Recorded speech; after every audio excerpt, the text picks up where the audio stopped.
Roller skating federation of India या शिखर संस्थेनं नुकतीच आशियाई अजिंक्यपद रोलर स्केटिंग स्पर्धेसाठी भारतीय संघाची घोषणा केली आहे। या स्पर्धेसाठी शिक्षण महर्षी डॉक्टर बापूजी साळुंखे स्केटिंग प्रशिक्षण केंद्राची खेळाडू तेजस्विनी कदम हिची भारतीय संघात निवड झाली आहे। तेजस्विनी सलग दुसऱ्यांदा या स्पर्धेत भारताचं प्रतिनिधित्व करणार आहे। 22 ते 31 जुलै 2025 या कालावधीत दक्षिण कोरियातील जीसॉन इथं ही स्पर्धा होणार आहे। तेजस्विनीनं आत्तापर्यंत 16 राष्ट्रीय स्केटिंग स्पर्धांमध्ये पदकांची कमाई केली आहे।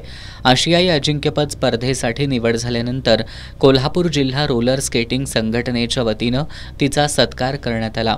यावेळी ॲडव्होकेट धनंजय पठाडे, संघटनेचे अध्यक्ष अनिल कदम, शेतकरी संघाचे संचालक अण्णा Warke, fort international academy Nalanda कॅम्पसच्या प्राचार्या शिल्पा वणकुद्रे, शांताबाई कदम, ॲडव्होकेट कृष्णराज नलवडे, अंबिका पाटील, रामचंद्र कदम, आसनी तावडे, रुपाली चिकोडीकर आदी उपस्थित होते।